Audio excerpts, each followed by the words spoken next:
Turning this evening to the Gospel E of eu abro Mark, nesta noite no Evangelho de Marcos, chapter 6 and capítulo verse 6, 34.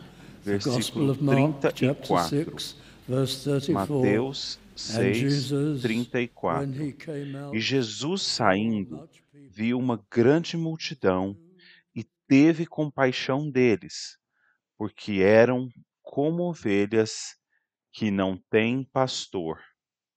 E começou a ensinar-lhes muitas coisas.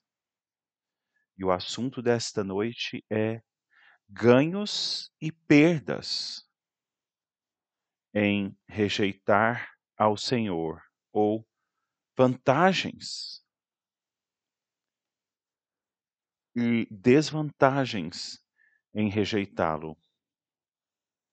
Vamos analisar francamente as duas categorias, as duas listas nesta noite, todas no contexto deste versículo.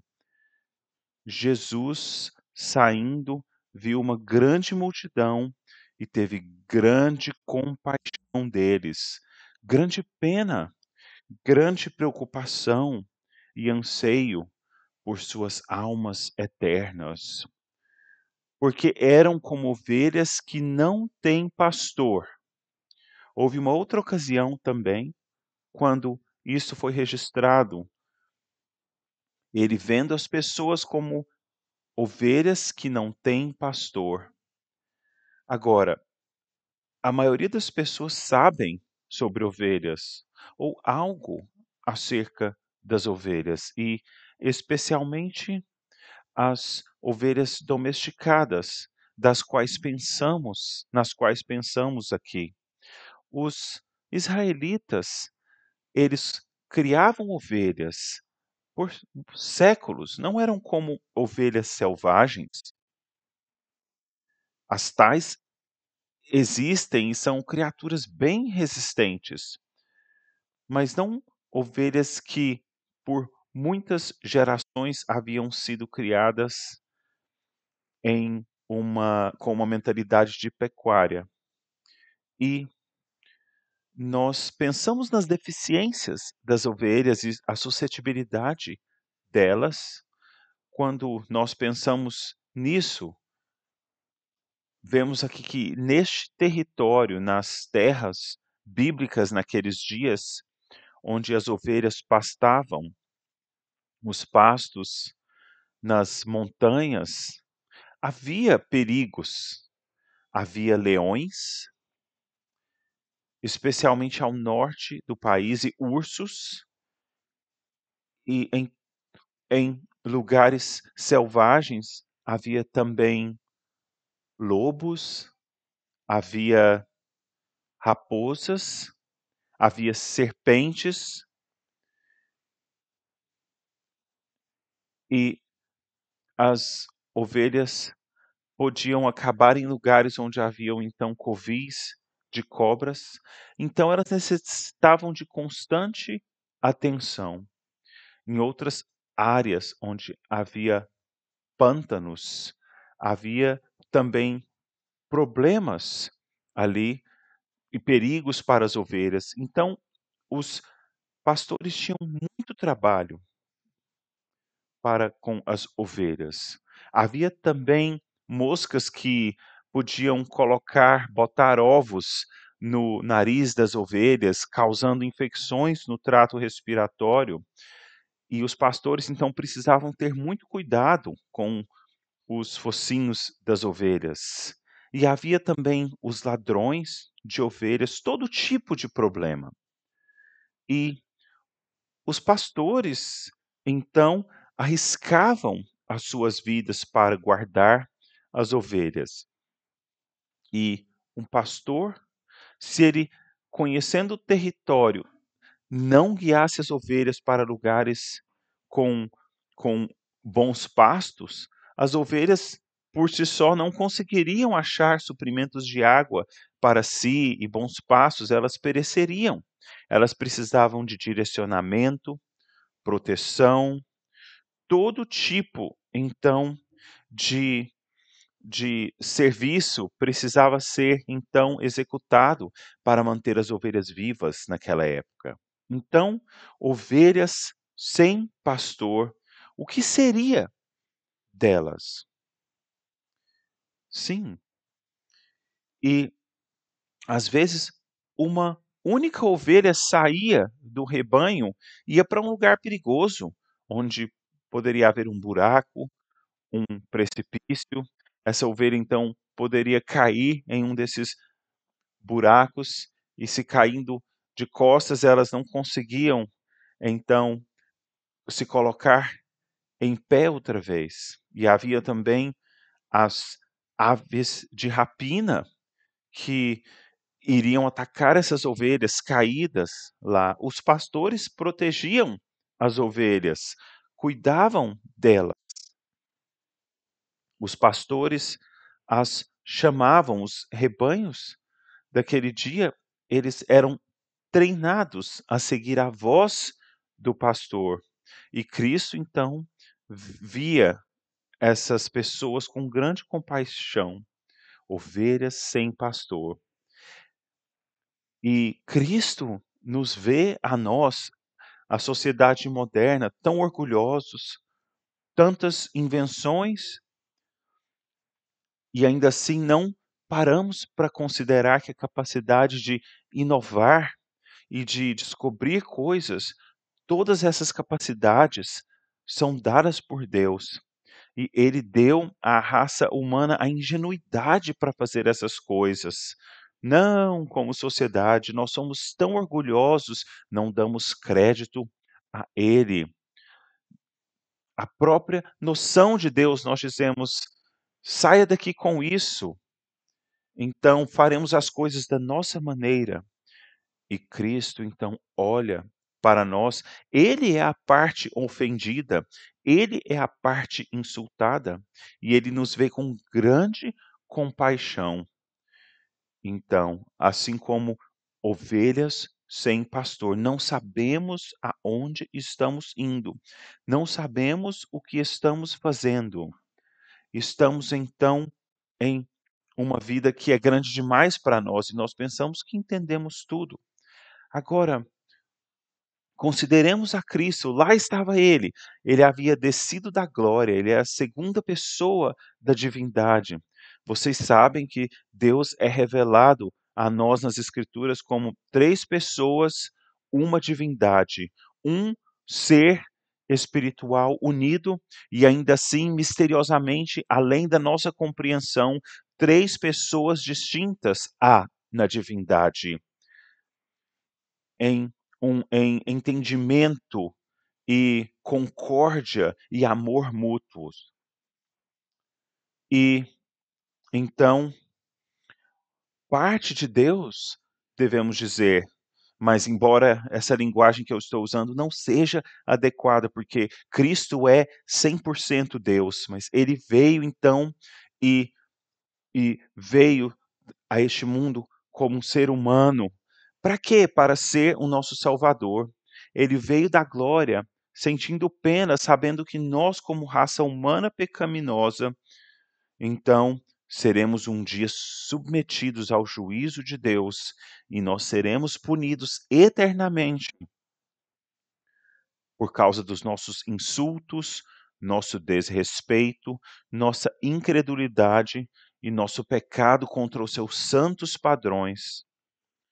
E, e então, por causa de nós termos tornado o mundo uma bagunça, Cristo veio então para sofrer o castigo de todo o nosso pecado, se estivermos entre aqueles que se arrependem e o buscam.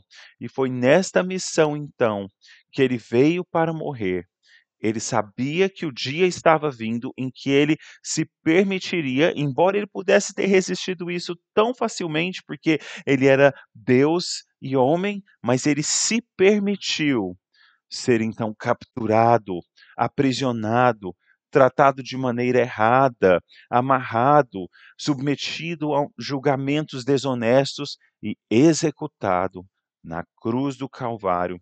E os então pregos e os cravos seriam colocados em suas mãos e pés, a coroa de espinhos na sua fronte, e ele então estaria lá, pendurado na cruz, entre dois ladrões, no calor do sol. E depois de 6 horas ele morreria. E neste momento, naquele tempo, naquelas 6 horas, o Pai, eu aqui imagino, apenas com linguagem humana, é como se Deus o Pai, então, fechasse os olhos ao derramar sobre Cristo toda a culpa de todos aqueles que um dia seriam perdoados, porque o pecado dessas pessoas deveria ser punido. Então o próprio Deus veio e tomou esse castigo. Ele veio com tão grande compaixão e sentimento, com tão grande preocupação pelas almas, para pagar o preço, para que ele então pudesse comprar a nossa redenção, comprar o direito de nos perdoar gratuitamente. E ao vir fazer isso, então ele ao vir fazer isso aqui na terra, ele olhou para as multidões e as viu como ovelhas sem pastor. E ele sentiu pena delas. Agora, amigos, escutem isso, principalmente os jovens aqui.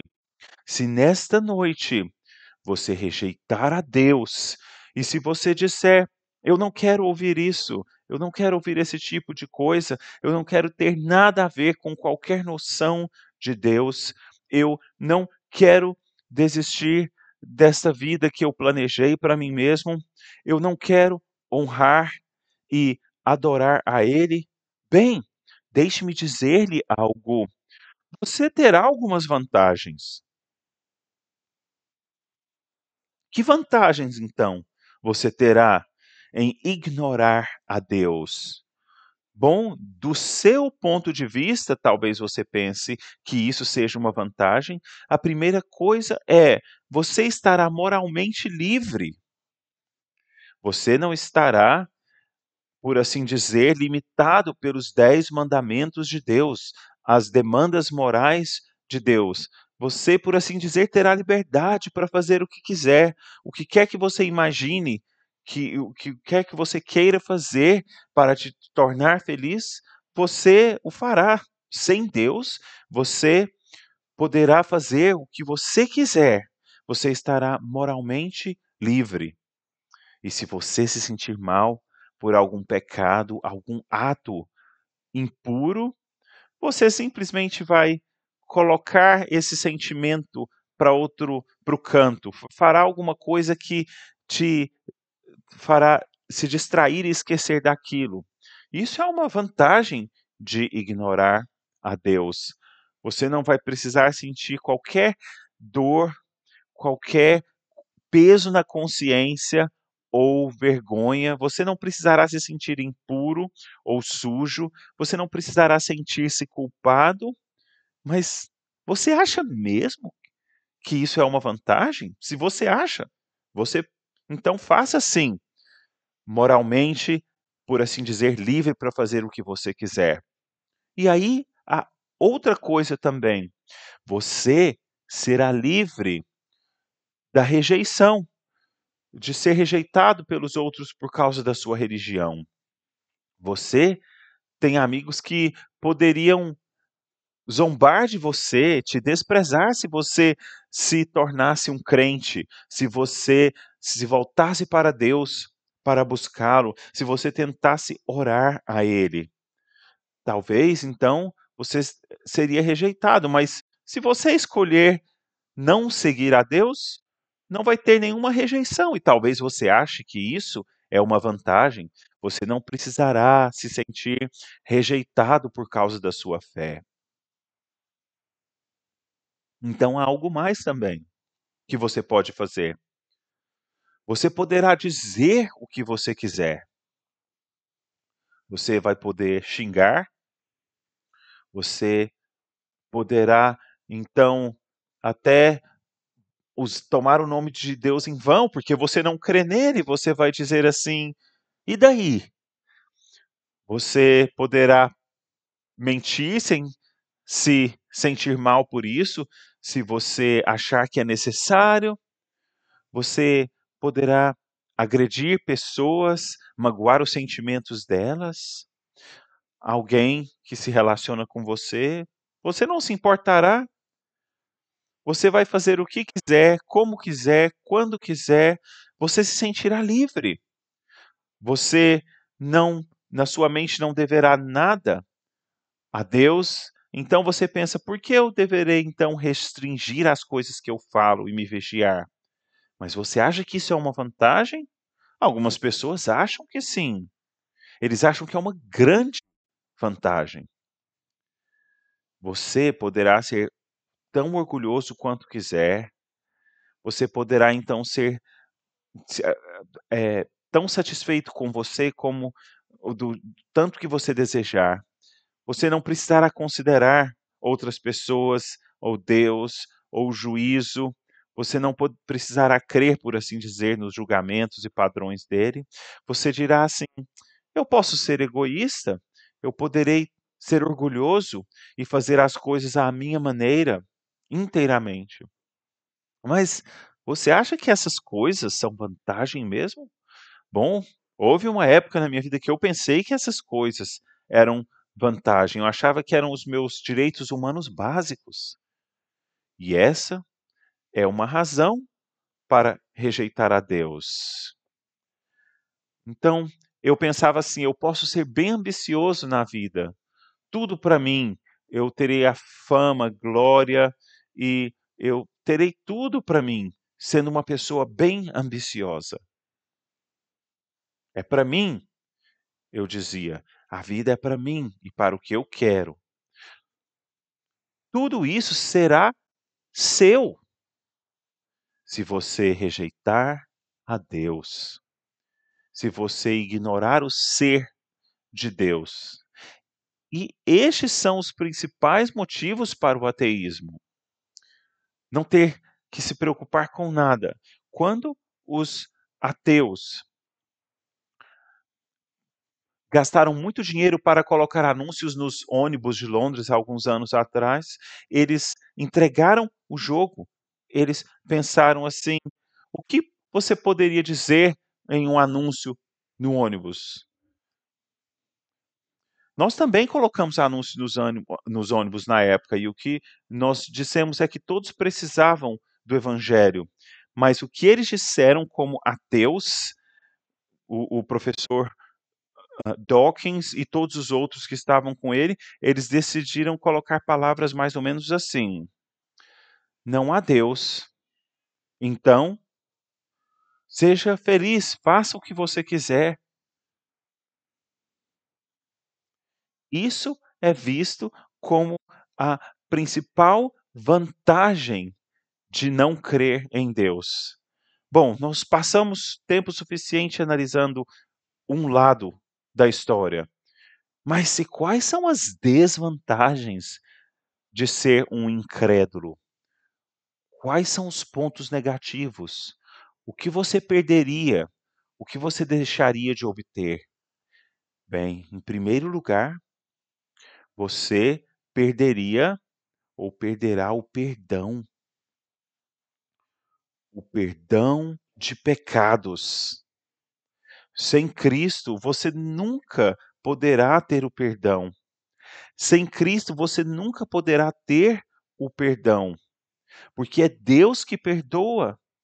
É Cristo que assegura esse perdão pela sua morte expiatória e substitutiva na cruz do Calvário. Se nós não desejarmos, não quisermos a Cristo, então eu eu direi a você, se você rejeitar a Deus, o que você estará dizendo é o seguinte: eu estou abrindo mão do perdão, eu nunca poderei ser perdoado. Se há um Deus no céu, e há um Deus no céu, você dirá: eu nunca poderei encontrá-lo, porque eu desperdicei o perdão de pecados, a purificação do meu coração, o o o apagar de todos os meus pecados na minha ficha de crimes. Isso é algo terrível. É algo horrível. Então,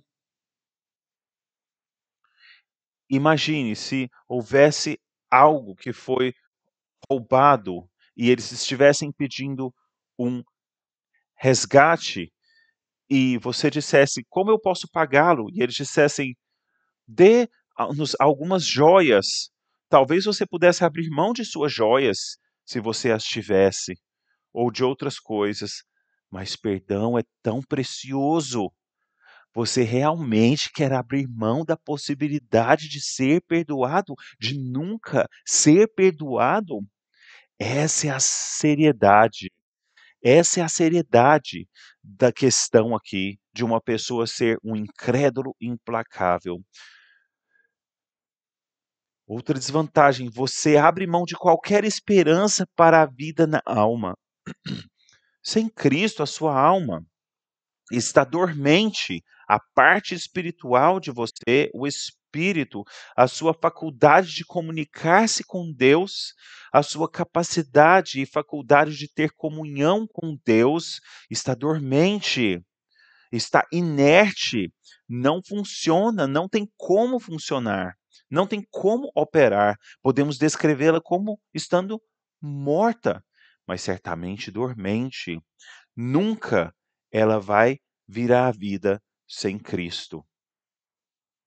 Essa é a coisa mais preciosa. Sim, você tem um corpo, isso é importante. Você talvez tenha inteligência, sem sem a qual, o seu corpo não funcionaria, sem o seu cérebro, por assim dizer. Você tem vida animal, por assim dizer, também, mas você tem uma alma. A faculdade, a capacidade, a habilidade de comunicar-se com Deus, mas essa habilidade está dormente e ela nunca virá à vida sem Cristo na sua vida. Você está mesmo disposto a abrir mão de sua alma? Então há mais ainda. Você estará abrindo mão de toda a capacidade de entender as coisas espirituais, de entender a Deus, de entender as explicações de Deus para a vida, para a existência, de entender as coisas que estão além do mundo material. O incrédulo está limitado, está trancado em uma caixa limitada, uma caixa de coisas materiais. E como um materialista, ele só consegue entender um mundo que ele consegue ver, sentir e tocar. Essa pessoa não sabe nada sobre Deus, sobre os propósitos de Deus, sobre os planos dele, e essa pessoa jamais poderá saber, nunca terá a capacidade de entender as questões espirituais como um incrédulo. Então, a sua mente em toda a vida será apenas usada pela metade. Todos os tipos de coisas estarão banidas de você. Você também perderá qualquer esperança de conserto, de melhoramento. Você nunca será uma pessoa melhor. Será que você tem um temperamento explosivo? Ou será que você é uma pessoa que tem mania de mentir? Ou talvez um orgulho exagerado? Qual é o seu pecado principal? Quando você precisa tomar uma decisão, você pensa: como eu vou estar diante dos outros? O que isso vai fazer por mim? Você nunca então melhorará, nunca será uma pessoa melhor, nunca derrotará os seus pecados. Sem Cristo, você abrirá mão de toda possibilidade de consertar e melhorar o seu caráter. Você nunca mudará. De fato, de muitas formas, você então ficará pior com o passar da vida. O ateísmo nunca melhorou o caráter de ninguém. A incredulidade nunca ajudou ninguém a vencer o pecado e nunca ajudará. Como o incrédulo, haverá então uma outra desvantagem na sua vida. Você nunca será capaz de orar e saber que Deus te ouviu e tendo a evidência por meio das respostas que ele dará às suas orações, isso não acontecerá jamais a você. Você nunca será ouvido por Deus, porque você não honrará a Cristo, não estará crendo nele, não terá se arrependido dos seus pecados, você nunca terá comunhão com Deus, você nunca terá paz com Deus. E quando o, o médico te disser que você está com um câncer avançado, então de onde virá a sua paz? Não virá de Deus, porque você não crê nele, porque você o rejeitou. Quando você estiver no seu leito de morte, de onde virá a sua paz?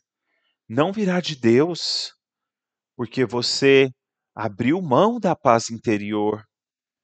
Então, talvez você se torne uma pessoa complacente, mas nunca você será uma pessoa em paz consigo mesmo. E as coisas vão piorar. Porque, como um incrédulo, você vai se tornar cada vez mais cético do que você é no momento. Você se tornará hostil e amargo para com Deus. As pessoas começam dizendo: eu não vou crer em Deus. 20 anos depois, você pergunta: você quer falar sobre Deus? E você dirá: não, eu odeio religião. Sim, a indiferença terá se transformado em amargura e hostilidade. É isso que acontecerá a você, se você continuar a viver como um incrédulo. E não haverá ajuda alguma na vida para você, nenhum perdão, nenhuma das coisas das quais falamos. Havia um homem que era traficante de escravos, e ele era um marinheiro também, John Newton, e ele escreveu hinos, e ele escreveu um hino dizendo: Jesus, meu profeta, amigo, irmão, meu sacerdote e rei. E ele fala que, então, Jesus é o seu pastor. O Senhor Jesus disse: eu sou o bom pastor. Ele nos vê como ovelhas sem pastor, e nós vemos a importância disso. Suponhamos que eu tenha ignorado a Deus, que eu tenha desprezado a Cristo, que eu tenha então dado as costas a tudo isso. Será que Deus está furioso comigo? Será que ele está irado comigo? Será que eu já estou rejeitado para todos sempre? Essa é a coisa impressionante. Sim, ele está muito indignado contra você. Ele está irado com você. Ainda assim, ele te vê como uma ovelha que não tem pastor. Ele escolhe te enxergar, te ver com pena, com preocupação, com misericórdia.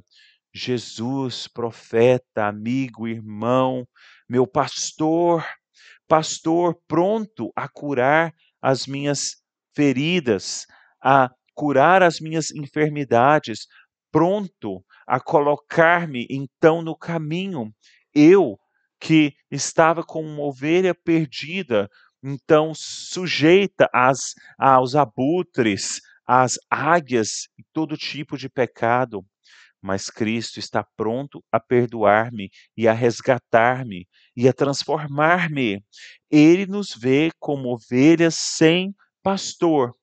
Nessa linguagem ilustrativa, então, nós vemos o amor dele. Sim, ele é um Deus irado por causa do nosso pecado, orgulho e obstinação, mas ao mesmo tempo, ele é um Deus que é pastor com um coração de amor, com benignidade inexaurível, misericórdia, ternura, pronto a perdoar, pronto a salvar, pronto a dar-nos vida, pronto a colocar-nos na estrada correta que leva para o céu. É disso que precisamos, é disso que precisamos. Precisamos ir a Ele, ao bom pastor que morreu pelos pecadores. Ele tem o poder de purificar, perdoar, transformar e dar-nos vida e dar-nos comunhão, um relacionamento consigo mesmo.